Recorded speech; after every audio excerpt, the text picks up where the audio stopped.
Okay, so we're going to be dealing with prefixes, which means you need to know what your prefixes are. So this table right here, where most specifically, you can understand what the meaning is, but I need you to know what the exponents are for each of these prefixes. Now, I circled the symbols because you're going to be using the symbols more often than just writing these things out. But how does that play out when we're doing problem solving? Well, what we need to do is we're going to do this neat little trick where we take whatever they give us, and in this problem right here, they give us 9 liters, and they want us to go to deciliters, right? Now we can take a look at our exponent table, and we see that deci down here is 10 to the negative 1. And then we're asked to go to liters, and remember, all the main units, they go right in here in the middle. That'd be like liters and meters and seconds and whatnot. That's in the space down in the center. They have an exponent of 0. So the quickest way to solve these is by using a technique that we learned last year, but if you're new to this and seeing this video for the first time, this is how we do it. We're going to take whatever the unit is that they've given us to begin with, and that is 9 liters, and we're going to say, what is that equal to in terms of deciliters? And the way we solve this is by putting the exponent of each on top of the actual prefix or unit. So since this is a liter and it's a center unit and it has a 10 to the 0, we're going to write a 0 on top of it. So it has a 0. And then deci, right here, since we really look down here and it's 10 to the negative 1, we're going to write negative 1 on top of that. And then here's the really cool trick. All you do is you take the first exponent, the one that you're starting one, and you subtract whatever the second thing is you're trying to convert to. And that's the exponent of your new prefix. Huh? Well, 0 subtract a negative 1. Wouldn't that be a positive 1? So we know that our exponent is going to be 10 to the positive 1. And then we take whatever the number is in front of the original one, and we go 9 times 10 to the 1. Now, that would be the number of deciliters in a liter. Now, specifically in this problem, is they're asking you to do it with, I believe they're saying it without decimals or without exponents. This would be a perfectly good number to use, by the way, if you were solving a problem. 9 times 10 to the first would be a perfectly good answer. But remember, they're going to want you to do it in whole numbers. And so when we want to get rid of our exponents, remember, lefty largy, righty reducey. So we want to make our exponent reduced to 10 to the 0, which essentially gets rid of that. So we're going to reduce it, which means you have to move the exponent one place to the right.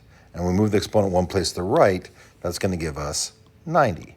So right here, our deciliters are going to be 90. Yeah? Okay, now let's try the next one. And again, probably don't need to color that in, but you're welcome. Let's try the next one. Same procedure every single time. We start with whatever they give us, and this time they give us 2 megameters, and they want us to go to meters. So, what is mega? Well, if we look down below, mega is 10 to the 6th. And meter just happens to be a central main unit. It's 10 to the 0. So in this case, we now have to the 6th and to the 0. So we go 6 subtract 0, and we know that our new exponent is going to be times 10 to the 6th, and we're going to have a 2 in front of that. Now, this again is a perfectly legit number, but they want us to do it in without exponents. So that means we're going to have 2 times 10 to the 6th. And if we want to get rid of this and take that to 10 to the 0, right, we'd be reducing, so righty reducey, we'd have to reduce it by 6 spots. That means shift the decimal place over 6 places to the right. So we're going to go 2, and then we're going to go 1, 2, 3, 4, 5, 6, and we'd end up with 2 million meters. Now, you're probably going to be able to do some of these in your head because mega means a million. So a megameter is a million meters. 2 megameters is going to be 2 million meters. And you could have just jumped to this right here. But sometimes the numbers are not going to be as pleasant and the prefixes are not going to be as handy. So feel free to do this the quickest way possible. But the technique will work for ones that are a little bit more challenging. So in this particular case right here, we have, it's going to be equal to 2 million. Go to the next one. We have 600 centiseconds, and it's really important. We always start with whatever the unit is, the number they give us for the unit, and we have what we're converting into afterwards.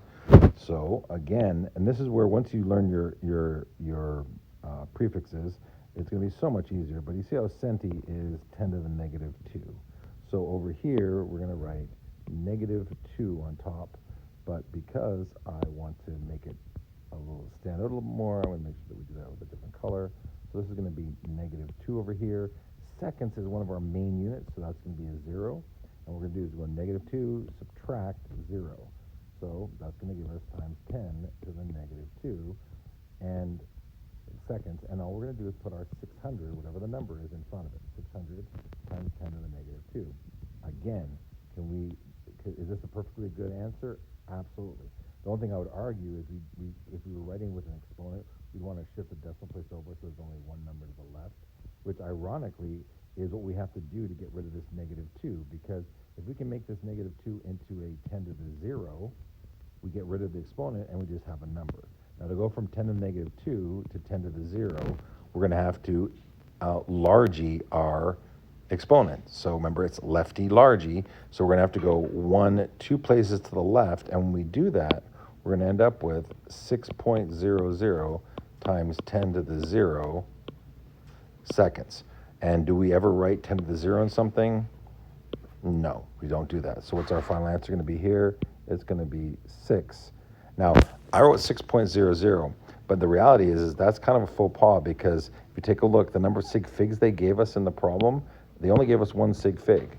So if I write this, I'm assuming that these are known or accurate numbers, and they really aren't. So that's why I wrote 6 here. It's just easier to slide the decimal place over. But realize that when you have only one significant figure right here, because remember, trailing zeros never count, that if you put a decimal right here, you just made these significant, and that's going to give you 3 significant figures versus 1 significant figure. And on the college board, if you're off by more than 1 sig fig, they're going to take off 10% of the problem. So let's do our very last one here.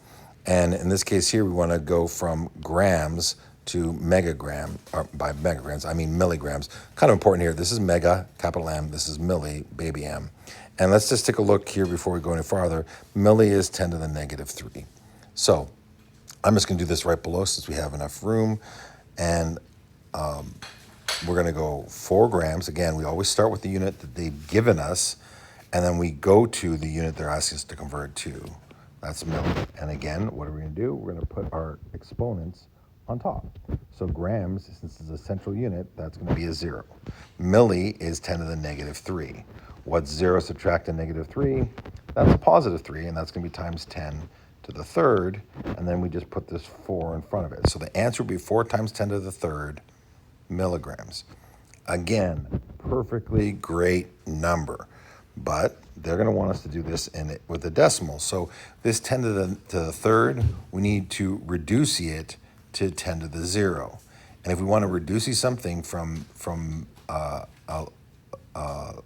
higher exponent to a lower, it's righty reducing, remember? So we're going to have to move our decimal to the right 3 places. So let's do that right now. And let's go 4, and we're going to slide our decimal place over 1, 2, 3 places. And that's the same as saying 4,000 milligrams. And over here, we're going to write 4,000. Again, it'll take a little bit of practice, and the number one thing I'd remind you of is you have to memorize this table. And then once you've done that, this little trick is going to make things a lot easier for you. Hopefully this has been helpful. Thanks. Daddy?